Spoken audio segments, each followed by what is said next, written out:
마음의 중심을 보시는 하나님, 이런 제목으로 함께 말씀을 다하기를 원합니다. 인생은 선택의 연속이죠. 저희는 끊임없이 무언가를 선택하면서 살아갑니다.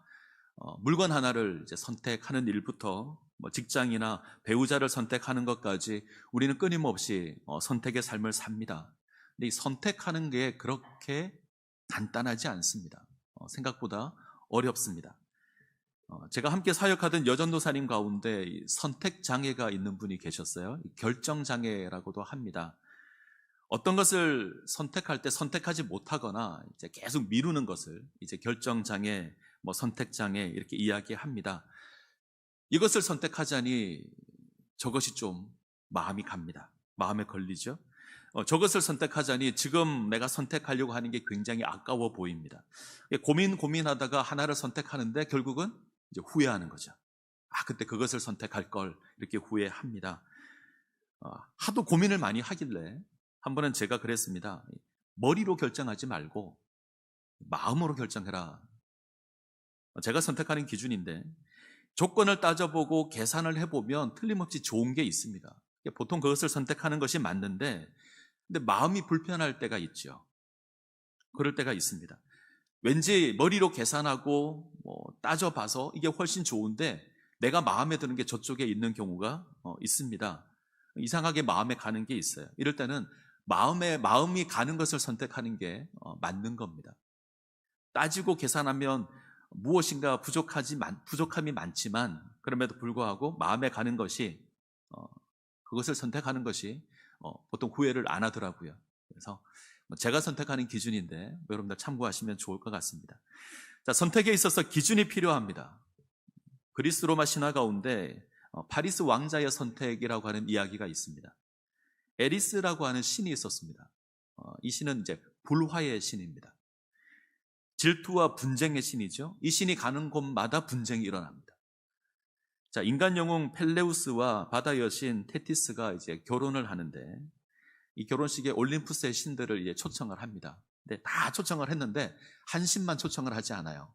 누구를 초청하지 않았을까요? 에리스를 초청하지 않습니다. 이유는 뻔하죠. 에리스를 초대했다가 기쁜 결혼식이 망쳐질 것 같습니다. 분쟁이 일어날 것 같습니다. 그래서 초대하지 않았는데 이 초대받지 못한 에리스가 연회장에 나타납니다. 그리고 황금사과 하나를 던져놓고 사라졌습니다. 자, 황금사과 표면에는 이렇게 적혀 있습니다. 가장 아름다운 여신에게 바칩니다. 저렇게 생겼는데 물론 저희가 가상의 그림이긴 한데 저런 황금사과 하나가 집에 있으면 좋을 것 같죠. 좀 든든할 것 같은. 자, 이 황금사과를 차지하기 위해서 이 세 여신이 다툽니다. 가장 아름다운 여신에게 바칩니다 되어 있어서 이제 세 여신이 다투죠. 첫 번째 여신은 헤라입니다. 어디서 많이 들어보지 않았나요? 화장품 메이커 이름 가운데 헤라가 있습니다. 여신의 이름인데 제우스의 아내이고 최고의 여신입니다. 자기가 최고의 여신이기에 저 황금사과는 내 거다 주장을 하죠. 자, 두 번째 여신은 아테나입니다. 이 전쟁의 신으로 알려져 있는데 이 아테나는 사실 지혜의 신입니다. 지혜가 가장 아름다운 거다. 지혜가 가장 귀한 거다. 그래서 황금사과는 내 것이다 주장합니다. 자, 그러자 이제 세 번째 또 다른 여신이 나타납니다. 아프로디테인데 미의 여신입니다. 아름다움의 여신. 이 여신의 다른 이름이 비너스입니다. 들어보셨죠? 사랑의 비너스 이런 예전 여자분들 속옷 이름인데 자신이 가장 아름답기에 자신이 황금사과의 주인이다 주장을 하죠. 자, 이 세 여신이 황금사과를 두고 싸우는 겁니다. 서로 자기 거라고 주장을 합니다. 자, 제우스조차 판결을 내리지 못합니다. 뻔하죠. 누구 하나 편들었다가 다른 여신의 미움을 받게 될 게 뻔합니다. 그래서 결론 내리지 못합니다. 고민을 하다 인간 파리스 왕자에게 심사를 맡깁니다. 그래서 제목이 파리스의 선택입니다. 자, 그러자 세 여신이 이제 파리스에게 달콤한 제안을 하죠. 헤라는 파리스에게 자기를 선택하면 권력과 부를 주겠다 약속을 합니다. 아테나는 내가 지혜와 명예를 주겠다 약속하죠. 아프로디테는 가장 아름다운 여인을 내가 아내로 주겠다 약속을 합니다. 자, 파리스는 세 가지 가운데 하나를 선택해야 합니다. 여신들의 제안은 아주 매력적이죠. 다르게 표현하면 선택하기 참 어렵습니다. 하나를 선택하면 나머지를 잃어야 합니다. 또 하나를 선택하면 그에 대한 대가를 지불해야 됩니다. 자, 선택받지 못한 두 여신이 아마 파리스 왕자를 가만두지 않을 거예요. 끊임없이 괴롭힐 겁니다. 그리스 신화를 보게 되면 이 선택을 인해서 이제 트로이 전쟁이 일어난다 이렇게 이야기를 합니다. 자, 여러분들이 한번 선택을 해보시죠. 내가 파리스 왕자라면 무엇을 선택하시겠습니까? 헤라를 선택하시겠습니까? 아테나를 선택하시겠습니까? 아프로디테를 선택하시겠습니까? 권력과 부를 선택하시겠습니까? 지혜와 명예를 선택하시겠습니까? 아니면 아름다운 여인 혹은 멋진 남자를 선택하시겠습니까? 파리스는 무엇을 선택했을까요? 아프로디테를 선언합니다. 아름다운 아내를 선택하죠. 자, 왜 파리스가 아프로디테를 선택했을까? 당시 가장 가치 있는 것의 기준이 아름다움이었습니다. 아름다운 게 가장 귀한 거다. 이게 당시 시대의 어떤 가치관이었습니다. 예쁘면 모든 것이 용서되는 시대가 그때였습니다. 때문에 파리스가 아름다운 아내를 주겠다니 아프로디테를 선택합니다. 자, 이 이야기에서 우리가 주목할 게 있죠. 선택에는 기준이 있습니다. 사람마다 가지고 있는 기준이 있죠. 어떤 사람이 권세와 부를 좋아한다면, 그것을 기준으로 삼는다면 아마 그 사람은 헤라를 선택했을 겁니다. 어떤 사람은 지혜가 중요하다 생각했으면 아마 아테나를 선택을 했겠죠. 자, 우리는 어떤 선택을 가지고 있는가 한번 확인해 봤으면 좋겠습니다. 무엇을 기준으로 판단하고 무엇을 기준으로 선택하는가 굉장히 중요한 일입니다. 자, 오늘 우리가 대하는 성경 사무엘상 16장은 이 선택에 관한 이야기입니다. 사무엘상 16장은 슬픔에서 시작을 하지요. 사무엘은 사울이 하나님 버림받은 것 때문에 슬퍼하고 있습니다. 사울이 하나님을 온전히 섬기지 못했습니다. 하나님께서 사울 세운 걸 후회하시고 슬퍼하십니다. 그러자 사무엘도 슬퍼하지요. 자, 우리는 지금까지 사무엘상 13장부터 15장까지 우리는 왜 사울이 하나님의 버림을 받았는가 살펴왔습니다. 성경은 사울이 이스라엘 왕으로 자격이 없다 선언하지요. 자, 13장에서 사울은 블레셋과의 전쟁에서 인간적인 선택을 합니다. 이때 이스라엘은 33만 6천이라는 엄청난 블레셋 대군과 마주하고 있습니다. 이스라엘 군대는 흩어졌고 600이 남았습니다. 33만 6천 대 600, 560대 1의 전쟁입니다. 위급하고 절박하고 두려운 상황 가운데 놓여져 있습니다. 백성은 점점 흩어지는데 7일 안에 오기로 했던 사무엘이 내려오지 않습니다. 그리고 남은 숫자가 이제 600밖에 되지 않습니다. 결국 사울은 부득이하게 제사를 드리죠. 이것이 하나님을 의지한 제사가 아니라 인간적인 그런 생각이 동원된 그런 제사였습니다. 사무엘상 14장을 가게 되면 사울의 어리석음은 여전히 나타납니다. 사울의 아들 요나단은 하나님을 의지하여서 믿음의 싸움을 감당합니다. 미끄럽고 가시 많은 바위를 지나 블레셋 진영으로 올라가고 하나님의 놀라운 구원의 역사를 경험합니다. 그런데 사울은 아무 역할도 하지 못합니다. 그는 하나님께 기도하기를 멈추고 있고 전쟁을 감당하기 위해서 헛된 맹세를 하고 있습니다. 결국 전쟁의 영웅인 요나단이 죽을 뻔합니다. 이스라엘 백성들이 죄를 짓게 되지요. 사울은 이스라엘을 세우는 자가 아니라 이스라엘을 곤란하게 하는 그런 자였습니다. 사무엘상 15장으로 오면 더욱더 선명하게 사울의 어리석음이 등장합니다. 하나님의 말씀을 청종하지 않죠. 하나님의 말씀의 소리를 듣지 않고 양의 소리, 소의 소리에 귀를 기울입니다. 사람의 소리에 귀를 기울이죠. 결국 사울은 우상을 섬기듯이 하나님을 섬기고 있습니다. 하나님께서 이런 사울을 왕으로 세운 것 후회하십니다. 슬퍼하시죠. 사무엘상 마지막 구절을 보면 이런 어둠의 부분들이 분위기가 잘 드러납니다. 사무엘상 15장 35절인데 사무엘이 죽는 날까지 사울을 다시 가서 보지 아니하였으니 이는 그가 사울을 위하여 슬퍼함이었고 여호와께서는 사울을 이스라엘 왕으로 삼으신 것을 후회하셨더라. 사무엘은 죽는 날까지, 죽는 그 순간까지 다시 사울을 보지 않습니다. 하나님의 슬퍼하심을 인해서 사무엘 역시 슬퍼하고 있습니다. 자, 이런 슬픔이 가득합니다. 근데 하나님은 이 슬픔 가운데 머물러 계시지 않습니다. 이스라엘을 회복할 새로운 왕을 세우기를 원하십니다. 그래서 새로운 왕 선택하는 것이 이제 16장 이야기입니다.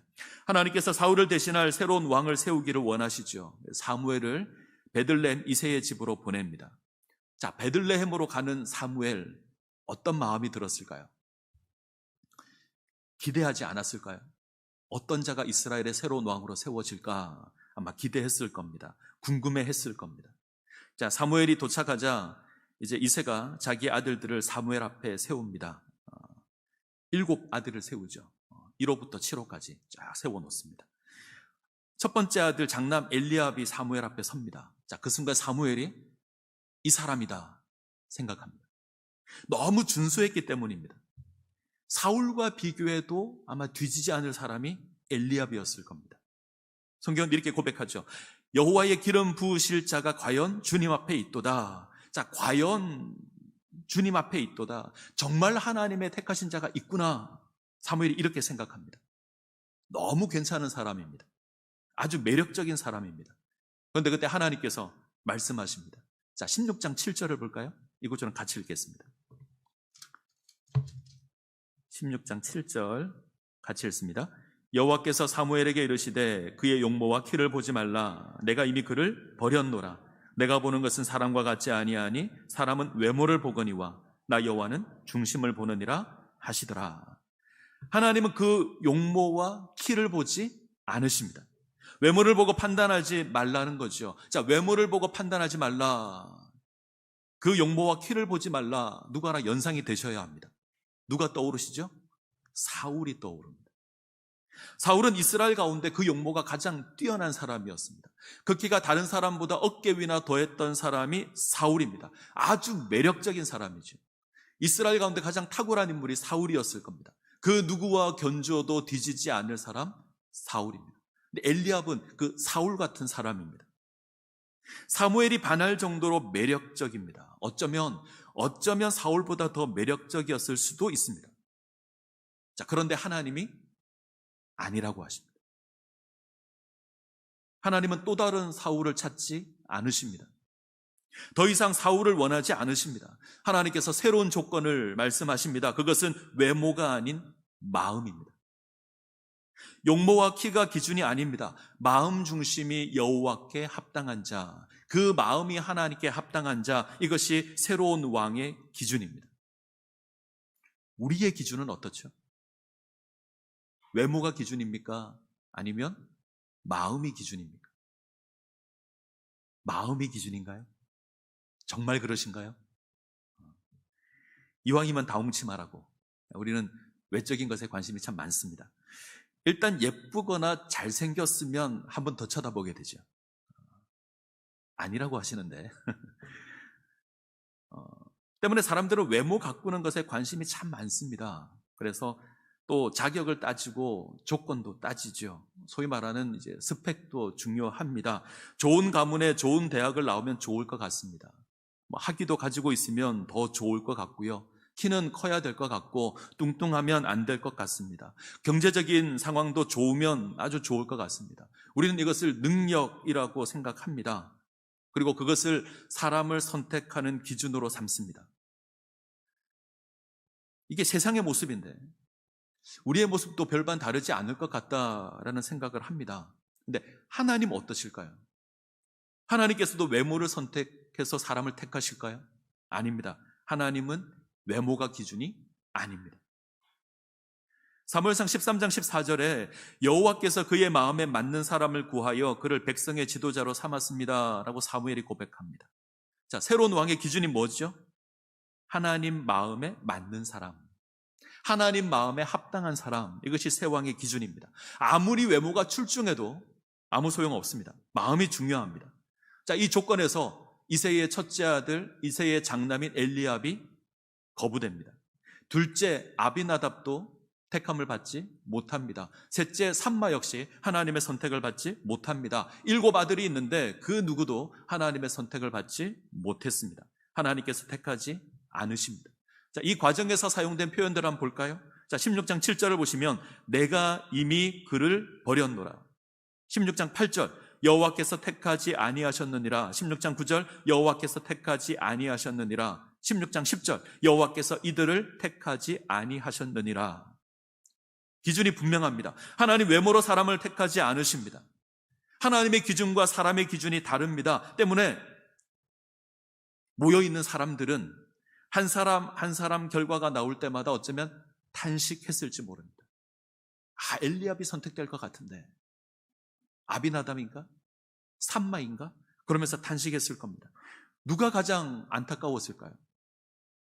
우선 당사자들도 안타까웠을 겁니다. 엘리압 안타까웠을 거예요. 그리고 이들의 아버지인 이새가 실망했을 겁니다. 이새는 아들에 대한 자부심으로 살아왔던 사람입니다. 자신의 아들 한 명 한 명 거부될 때마다 아마 그는 안절부절했을 겁니다. 실망한 사람이 하나 더 있죠. 사무엘입니다. 새로운 왕에 대한 기대를 가지고 왔습니다. 그리고 정말 마음에 드는 사람이 앞에 있었습니다. 네, 하나님께서 선택하지 않으십니다. 하나님 아니라고 하시죠. 자, 준수한 아들이 하나씩 지나가는데 하나님 그 누구도 선택하지 않습니다. 마지막 7 아들이 다 지나갔는데 하나님 침묵하십니다. 복잡한 마음이 들었을 겁니다. 하나님 착각하셨을까? 내가 잘 못 들었을까? 여러 생각이 들었을 것 같아요. 결국 사무엘이 이새에게 조심스럽게 묻습니다. 다른 아들이 더 있지 않은지 묻습니다. 그러자 이새가 대답하죠. 아직 막내가 남았는데 양을 지키고 있습니다. 아직 막내가 남아 있습니다. 그런데 그 아들이 양을 치고 있습니다. 자, 아직 끝이 아닙니다. 아직 남은 아들이 있습니다. 8번째 아들입니다. 우리가 기다리던 다윗입니다. 드디어 이제 주인공이 등장을 합니다. 근데 주의할 게 있습니다. 자, 한번 생각해 보시죠. 왜 다윗은 처음부터 이 자리에 함께하지 않았을까요? 왜 이새는 다윗을 참석시키지 않았을까요? 저는 이 부분이 정말 궁금합니다. 그리고 굉장히 중요한 내용입니다. 자, 이새의 대답을 잘 보시죠. 아직 막내가 남았는데 양을 지키고 있습니다. 자, 이 말의 의미가 중요합니다. 그냥 하는 말이 아닙니다. 이런 뜻입니다. 대수롭지 않은 아들이 하나 있는데 그냥 무시하셔도 됩니다. 이런 뜻입니다. 별 볼 일 없는 아들이 하나 있긴 합니다. 그런데 신경 쓰지 마십시오. 이런 뜻입니다. 대수롭지 않은 아들, 볼품없는 아들, 인정받지 못한 아들, 조금 심하게 표현하면 없는 셈 치는 아들. 12절에 이런 고백이 있죠. 그의 빛이 붉고 눈이 빼어나고 얼굴이 아름답더라. 이 표현을 보고 다윗도 잘생겼겠구나, 준수했겠구나 생각할 수 있습니다. 근데 이 표현은 애띠다라는 표현입니다. 좀 어리다, 성숙한 매력이 없다, 이런 뜻입니다. 한마디로 다윗은 기대와 다른 인물입니다. 심지어 이새는 8번째 아들의 이름조차 부르지 않죠. 막내가 하나 있습니다. 원어로는 카톤이라고 합니다. 예전 번역은 말째라고 번역을 했습니다. 말째가 하나 있습니다. 이 단어의 뜻은 막내를 의미하지만 보다 본질적인 뜻은 가장 낮은 자, 비천한 자, 볼품 없는 자, 이런 뜻입니다. 유진 피터스는 이렇게 고백합니다. 중요한 자리에 나서지 말고 빠져 있어야 하는 인물. 중요한 자리에 나서지 말고 빠져 있어야 하는 인물. 저는 이 표현이 참 적절해 보입니다. 빠져 있어야 하는 아들입니다. 함께 있으면 왠지 민망하고, 왠지 부끄럽고, 좀 숨기고 싶고, 귀한 손님이 와도 굳이 소개시키지 않습니다. 그래서 양이나 치러 보냈습니다. 웬만하면 나타나지 말라는 거죠. 괜히 나타나서 분위기 망치지 말라는 겁니다. 때문에 양치러 보냈습니다. 이새에게 8번째 아들 다윗은 그런 아들이었습니다. 사람의 기대를 받지 못한 인물입니다. 완전수 7에 포함되지 못한 8번째 아들, 초대받지 못한 인물, 오지 않았으면 해서 그저 양이나 쳐야 했던 별 볼 일 없는 인생이 다윗입니다. 그런데 하나님께서 이 다윗을 찾으십니다. 키가 크고 준수한 외모를 가진 아들을 찾는 것이 아닙니다. 소외된 말째를 찾고 있습니다. 사람들이 인정하지 않는 카톤을 찾고 있습니다. 그에게 기름을 부어 새로운 이스라엘 왕으로 세우실 겁니다. 자, 13절에 가서야 이제 이름이 선포됩니다. 자, 13절 같이 한번 볼까요?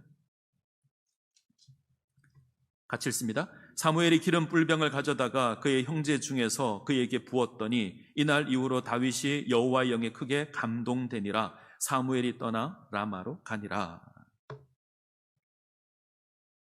처음에는 이름 없는 말째였습니다. 양이나 쳐야 했던 말째인데 이제는 하나님의 영이 임한 다윗입니다. 양을 쳐야 했던 다윗이 이제 이스라엘을 섬기는 이스라엘의 목자가 됩니다. 이스라엘을 다스릴 새로운 왕으로 세워집니다. 보잘것없던 다윗이란 이 이름이 이제는 성경에서 가장 존귀한 이름이 됩니다. 다윗이란 이름은 구약 성경에 600번 이상 나옵니다. 신약 성경에 60번 이상 나옵니다. 하나님은 가장 비천한 인생을 가장 고귀한 인생으로 바꾸셨습니다. 자, 하나님 누구를 선택하시죠? 준수한 첫 번째 아들 엘리압입니까?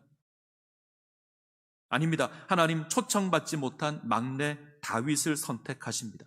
키와 용모가 준수한 엘리압이 아닙니다. 대수롭지 않게 여겼던 다윗입니다. 하나님은 사울을 선택하지 않으시고 다윗을 선택하십니다. 준수한 사울이 아니라 대수롭지 않은 다윗을 선택하십니다. 자, 사울의 이름의 뜻 기억나십니까? 사울, 구하여진, 구하다의 수동형이죠. 구하여진, 백성에 의해서 구하여진 왕이 사울입니다. 사울은 백성의 뜻에 맞는 왕입니다. 사람의 보기에 합당한 왕입니다. 사람들이 사랑했던 왕이 사울입니다. 제가 다윗의 이름의 뜻이 좀 궁금해서 찾아봤습니다. 여러 견해가 있긴 한데 그 중에 하나가 사랑받는 이라는 뜻입니다. 그는 하나님 마음에 합당한 왕입니다. 하나님의 사랑을 받는 왕입니다. 자, 사울이 백성이 구한 왕이라면 다윗은 하나님이 택한 왕입니다. 하나님께서는 사람의 욕심으로 구하여진 사울을 낮추십니다. 그리고 하나님 마음에 합당한 그 다윗을 높이십니다. 우린 이 사울과 다윗과 사울에 관한 이야기를 이제 앞으로 살펴보게 될 겁니다. 자, 오늘 우리가 기억해야 될 하나님의 모습이 있죠. 하나님 마음의 중심을 보시는 하나님이십니다. 외모를 취하지 않으시는 하나님이십니다. 그 모습이 카톤일 수 있습니다. 비천할 수 있습니다. 보잘것없을 수 있습니다. 사람의 인정을 받지 못할 수도 있습니다. 초청받지 못한 인물, 빠지는 것이 더 좋아 보이는 인물일 수도 있습니다. 그러나 그 마음이 하나님께 온전하면, 그 마음이 하나님 앞에 온전하게 세워져 있으면 하나님 택하시고 하나님 높이실 겁니다. 하나님 마음에, 하나님 보시기에 마음이 합당한 자가 되시기 바랍니다. 우리 인생 가치를 외모에 두지 마십시오. 우리 마음의 가치에, 마음의 가치를 두시기 바랍니다. 이게 당연한 것처럼 보이지만 쉽지 않습니다. 세상은 준수한 외모를 요구하죠. 오늘날 사람들은 외모 꾸미는 것에 관심이 참 많습니다. 많은 투자를 하죠. 고치기도 하니까. 좀 더 멋져지기를 원하고 좀 더 예뻐지기를 원합니다. 더 많이 가지기를 원합니다. 인생의 화려한 이력서 꾸미기를 좋아합니다. 그래야 사람들이 인정해 준다고 생각을 합니다. 자, 세상은 그렇습니다. 그리고 그런 모습들을 무시할 수도 없습니다. 근데 이런 것에 좀 둔감하셔도 됩니다. 민감하지 않으셔도 됩니다. 그렇게 중요하지 않습니다. 그런 것으로 사람을 평가하지 말아야 합니다. 나아가서 그런 것이 없다고 하더라도 속상해하지 않으셔야 합니다. 옆집 사는 김 집사가 새 옷을 입고 명품 가방을 메고 교회를 와도 속상하지 않으셔야 합니다. 심지어 내 앞에 와서 가방 자랑을 해도 그러려니 하고 넘기셔야 합니다. 괜히 속상해서 집에 가서 남편 붙들고 입을 옷이 없다, 입을 가방이 없다 하지 않으셔야 됩니다. 박 집사가 새 차를 뽑아도 배 아프지 않으셔야 돼요. 누가 새 집을 샀다더라, 나보다 훨씬 넓은 집에 산다더라, 부러워하지 않으셔야 됩니다. 그거 그다지 중요하지 않습니다. 그 세상의 기준이죠. 사람들의 기준입니다. 그들에게는 중요할 수 있습니다. 좋은 옷을 입는 것, 좋은 가방을 드는 것, 좋은 차를 모는 것, 좋은 집에 사는 것, 세상 사람들이 평가하는 기준입니다. 하나님의 기준은 아닙니다. 하나님께서는 준수한 외모의 사울을 필요로 하지 않으십니다. 하나님은 다윗을 부르십니다. 하나님은 외모로 판단하지 않으십니다. 하나님은 마음의 중심을 보십니다. 다윗이 되십시오. 사울이 아니라 다윗이 되십시오. 그래서 두 가지를 부탁드립니다. 하나는 스스로 너무 낮추지 않으셨으면 좋겠습니다. 겸손하고는 좀 다른 얘기입니다. 스스로 너무 비천하게 생각하지 않으셨으면 좋겠습니다. 하나님이 나 같은 거 사용하실까? 이런 생각하지 않으셨으면 좋겠습니다. 보잘것없는 나를, 양이라 쳐야 하는 나를, 사람들이 인정해 주지 않는 나를 하나님 사용하실까? 사용하십니다. 우리 하나님 사용하십니다. 지금 당장은 아닐 수 있습니다. 그러나 때가 되면 하나님 사용하실 겁니다. 저희 집 옷장 가운데 이제 연한 분홍색 반팔티가 하나 있었습니다. 너무 낡아서 제가 이사하면서 버렸는데 한 7년 이상, 한 8년 정도 된 옷이에요. 전에 섬기던 교회 찬양팀이 이제 찬양팀 티를 맞추면서 이제 맞추고 담당 교육자였던 저한테 하나를 선물로 줬습니다. 그래서 제가 이 분홍색 반팔티를 가지게 됐는데, 여러분들이 저를 어떻게 생각하실지 모르지만 저는 튀는 거 별로 안 좋아합니다. 저는 점잖은 거 좋아하고 무난한 거 좋아합니다. 저희 와이프가 별로 재미없어 합니다. 옷을 사도 좀 칙칙한 거, 무난한 거, 튀지 않는 거. 자, 그런데 무슨 색 반팔티라고요? 분홍색입니다. 제가 입을까요? 안 입습니다. 고이고이 접어서. 근데 어느 순간 이 옷이 눈에 들어왔습니다. 어느 순간 갑자기 한번 입어볼까? 그리고 입었는데 이게 괜찮습니다. 핫핑크 막 이런 거 아니고 연한 핑크. 소외받던 옷인데, 그죠? 대접받지 못했던 옷인데 어느 순간 마음에 들고 밖에 나갈 때 그 옷만 입기 시작을 합니다. 평상복 입을 때는 그 옷만 입었던 그런 기억이 있습니다. 자, 하나님이 우리도 그렇게 부르실 수 있습니다. 눈여겨보지 않고, 어쩌면 사람들 보기에 대수롭지 않고 별 볼 일 없어 보이고 드러나지 않고, 근데 하나님께서 사용하시면, 하나님께서 들어서 세우시면 아주 중요한 일들을 감당할 수 있습니다. 자, 당장은 아닐 수 있습니다. 지금 당장은 사람들이 외면할 수 있고 드러나지 않을 수 있습니다. 그러나 우리가 온전히 주님을 바라본다면, 우리 마음이 주님 앞에 온전히 세워진다면 하나님 마침내 사용하실 겁니다. 그러기에 너무 비천하게 우리 자신을 낮추지 않으셨으면 좋겠습니다.